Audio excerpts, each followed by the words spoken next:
honor and the privilege that today we are handing over this bus, which is a democracy bus. We say get on the bus. It actually is an indication of the long journey that we traveled as South Africa from 1994 to where we are today. It symbolizes the good and the achievements that we've made as a country, coming from a system that made us foreigners in our own country. Today, we are proud to be South Africans. It happens on the year when we all voted, and we are happy that we now have the opportunity to choose the government of our choice in a country that belongs to all of us. Minister, this bus is a symbol of the journey that we have traveled as a democratic and a free South Africa, as a people of South Africa, as the Ntswalos of South Africa. We thank you, Minister, for being here with us as the Department of Transport. Indeed, it comes from our state-owned company, SANRAL, one of the best managed state-owned companies. Sometimes people think that there isn't any state-owned company in South Africa that is best managed. And I tell them that is because you've never been to transport. SANRAL is one of those, AXA is one of those, Air Traffic Navigation Services is one of those. Our regulators are managed properly. They're getting clean audits from the Auditor General. They get audited by our international bodies. They give South Africa a good name at international level. And this is what we're celebrating here today, but this is what we'll be celebrating going forward up until the 27th of April 2025. Minister, I hand over to you this key. Thank you.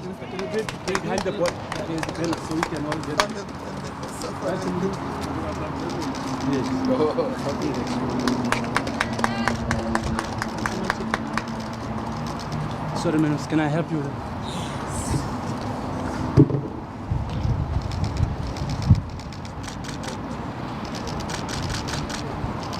You guys happy?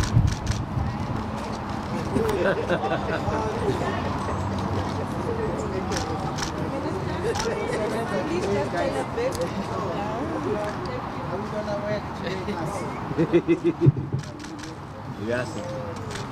All right. At the end of that, I think, I don't know if Minister Chabeni wants to say a few words. Thank you very much, Minister. Thank you for the keys. So I wanted the real keys because when I was younger, we had taxis at home. But when I grew up, we had a bus. And without even a proper license for a bus, I used to attempt to drive a bus. So I wanted to see whether we can start it, but I realized here there is Road Traffic Management Corporation. I might get in trouble in terms of the law, so I don't want to go to prison today. You know, they have tendencies, traffic officers. They can put me in prison, overnight me, and release me only at 12 tomorrow, and that will be a problem. So I won't start the bus, but somebody must start the bus, and we hear the sound. Thank you, Minister, and we really appreciate the support of SANRAL, most particularly in these 30 years of freedom and democracy, but the support of the Department of Transport in general. We have traveled this journey and we continue to travel this journey. So we'll gladly get on the bus and get everybody else on the bus for 30 years of freedom and democracy. And even, you know, I can be creative and be very, the GCIS staff think I'm on the other scale of mental stability. So I was thinking, you know, we can talk to PPS and get the president on the bus. It's just that not today or tomorroor, but we must really work on me and you getting the president on the bus. I'll go and see if I can go get my code 10. Well, I need public PP. Code 10 is enough, man.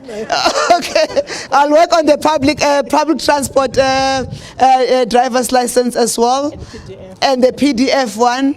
Oh, because the PDP, because I'll have more than 8 people on the bus, eh? Can you see, I know the rules. More than 8, you need a PDP. But we are gladly getting on the bus, and the bus will start so that, media have a tendency of claiming, no, that bus doesn't work, so this one works. Thank you very much. Thank you, Minister, as we get on the bus. Thank you, Minister. Thank you very much. Ministers are going to get on the bus. I suppose where there is room, media can get on board so that they see what the bus is like inside. The few that can go in. Thanks very much. When you piece in the phone, I need somebody who can manage this. Where's the SH?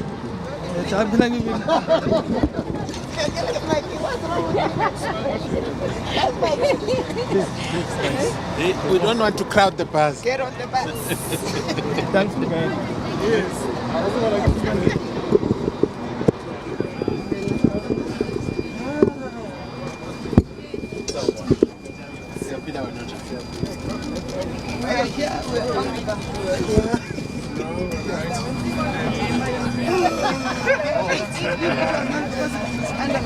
I'll do it.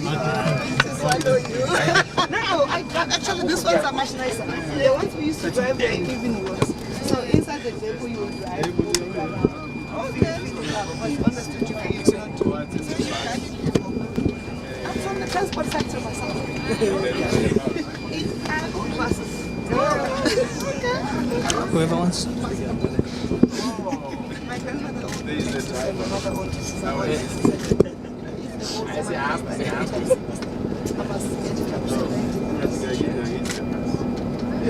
Thank you. Guys, thank you. You've got enough content. Yes, and you see the bus starts. And you saw I like being a back bus bencher. I'll be conducting it from, when we grew up there were bus conductors. I'll be sitting on where he is sitting as a bus conductor and make sure they will have speakers soon. They have been assured that we're going to have the speakers on, and then but on the road it gets tomorrow, it starts. So look out for this bus at the inauguration. It's going to be a standing out, one of those standing out. Thank you very much. Thank you.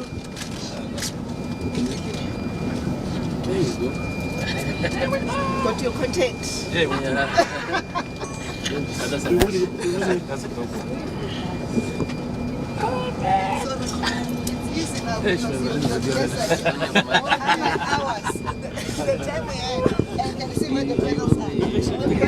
But they can sit there.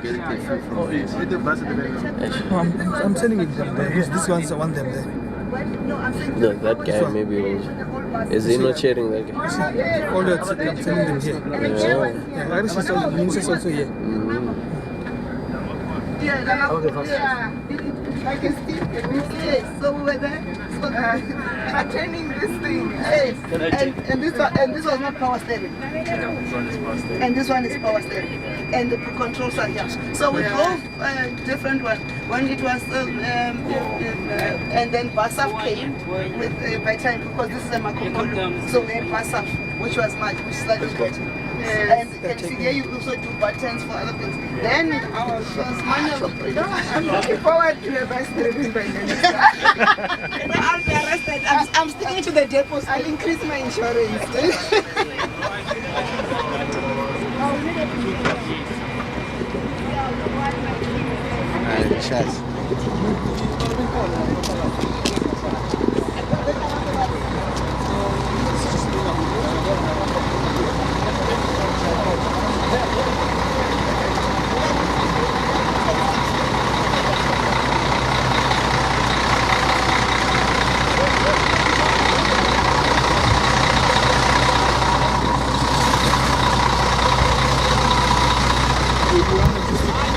Just want to hear this.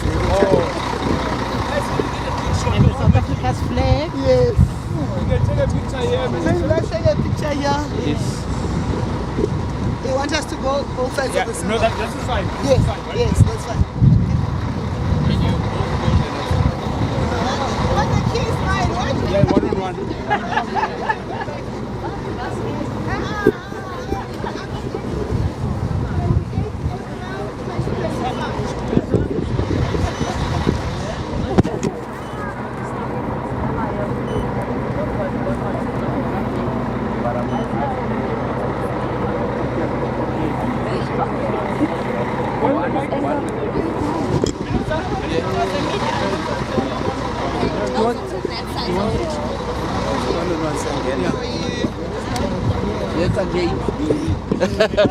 I said you don't need me, Miss. You need help.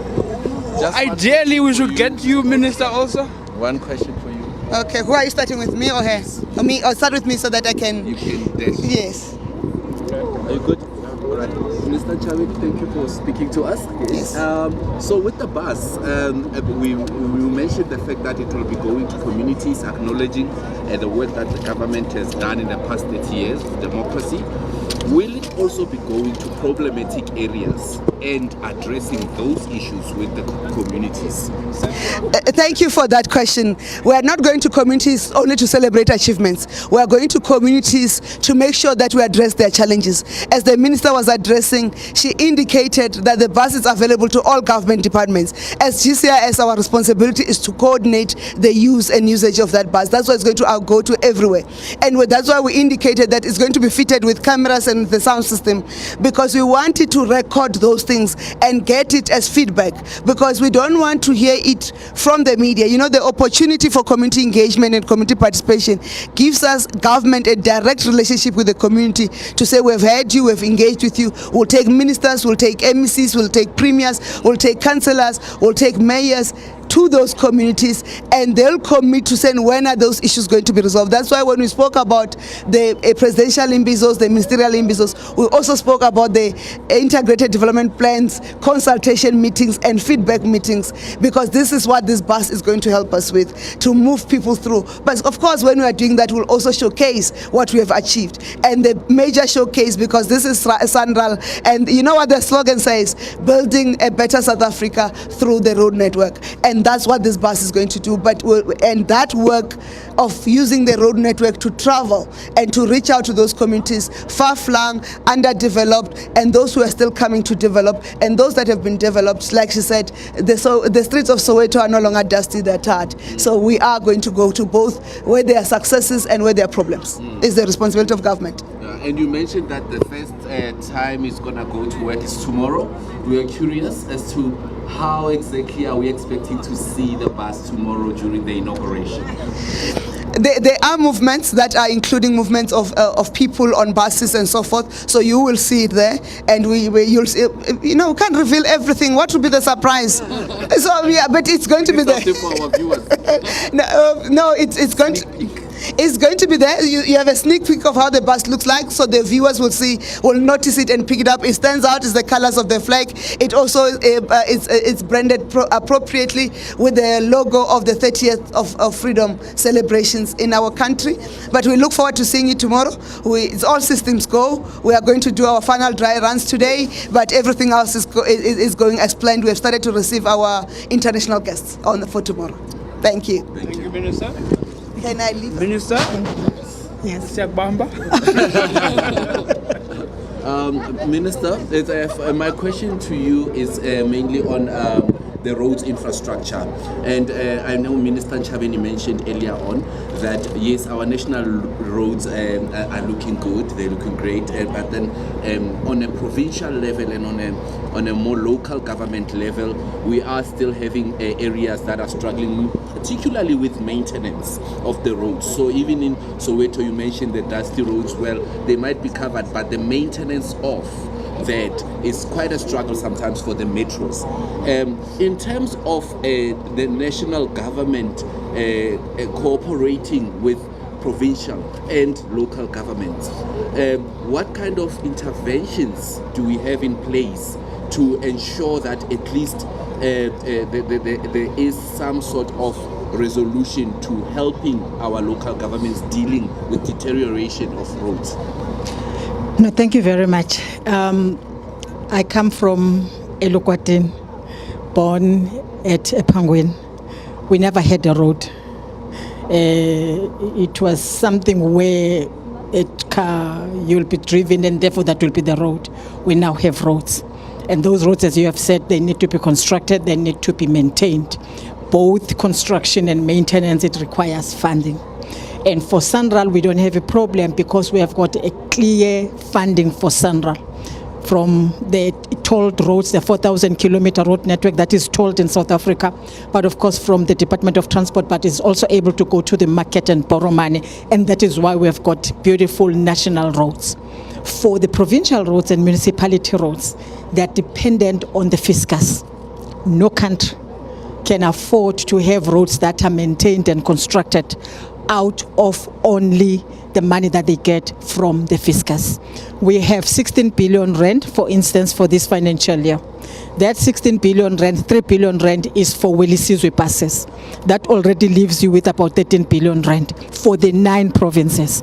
For the 266,000 kilometer road network, that belongs to provinces. That excludes the municipality roads, which are more than 300,000 kilometers. So you can actually tell that that money is just, it doesn't even begin to address the challenges that we have. Excuse me. Of that 266,000 kilometers, I always say it, only 46,000 kilometers is paved. That is the provincial roads. And remember, provincial roads are main roads. They connect towns to towns, residential areas to heritage sites. They are very important roads. They are long. They are used for many reasons. And if you only have 46,000 kilometers out of 266, it means you still have got 220,000 road network, provincial road network. That is gravel. That requires to be upgraded so that it is paved roads, but even as gravel road, it requires to be maintained. The 16 billion rand or 13 billion rand will never achieve anything out of it. So the first question that we need to answer as South Africa is, how must we fund our road network? And I think that's a question that we need to answer before we even say, how do we deal with the potholes?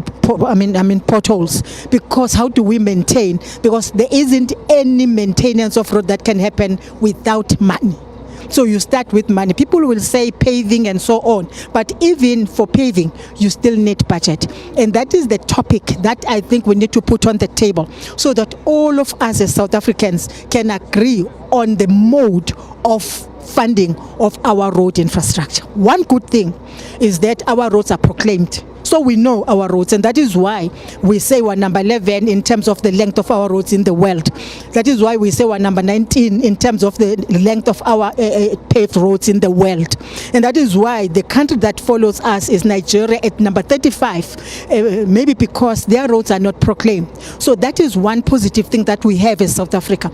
We know the road, our road network, as we know ourselves. We know where a portfolio is going to happen because we've got all the technology that we require for us to do that. The issue is, do we have money to prevent that pothole from happening? That's the crack of the matter, and that's the issue that as South Africa we need to address. So I like it when the media asks me this question, because I think on another day we've got to sit down and say, what is the method, the best method that will assist South Africa to maintain, to construct its roads and to maintain its roads. I can tell you now, just for construction only, of the 79 gravel roads that we have, out of 750,000 kilometers, of which is 560 something and 50 something kilometers, you need not anything less than 200 billion rand, just for construction. For maintenance, you need almost the same amount. Where do we get that money from? That is the question that we need to answer. But of course, with the work that we are doing, we are patching the potholes. As you have seen, we have requested provinces to transfer some of their strategic roads. They've done so. Just at the beginning of last year, SANRAL stood at 21,343 kilometers. Today, we are close to 25,000 kilometers. So we've added some roads. What it means that those roads that were provincial roads, today they are in good state and they will continue to be properly maintained by SANRAL, because we say to them, you keep your good roads good, nothing less than that. But of course, also, we have identified some of the roads that get damaged in the main by the trucks that are owned by the private sector.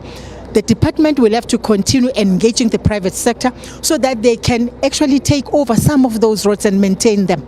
it doesn't mean that they will belong to the private sector. They will still remain, and therefore the government will remain liable for whatever that happens on those roads. But I think it is important for them, private sector, to play an important role in the maintenance of roads. We'll have also to look at this very funding model that we have to say, when we receive, for instance, the PRMG, Provincial Road Maintenance Grant from National Treasury, is it really true that we must just transfer the whole amount to a particular province? Because we have not seen the results of that. Maybe it's time that we say, you give us your business plan, you appoint the service provider, we go and check whether the costing is what we think should be, and then the service provider does the work, we pay direct as the National Department of Transport, so that we know that we're paying for the work that has happened, because a lot of money has been actually spent on the maintenance of roads, but I'm not very sure whether we can say we have the value for money that we have transferred to provinces. So there's quite a lot of work that has to happen around the issue of the funding model. Thank you, Minister. Thank you, Minister. Hello.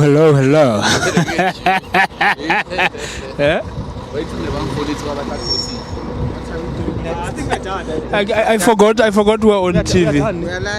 We're live.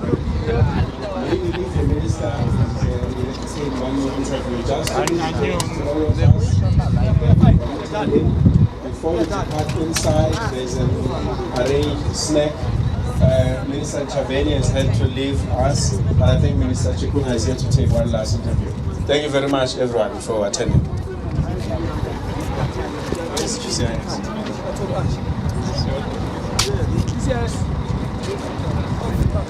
Thank you. So, can you just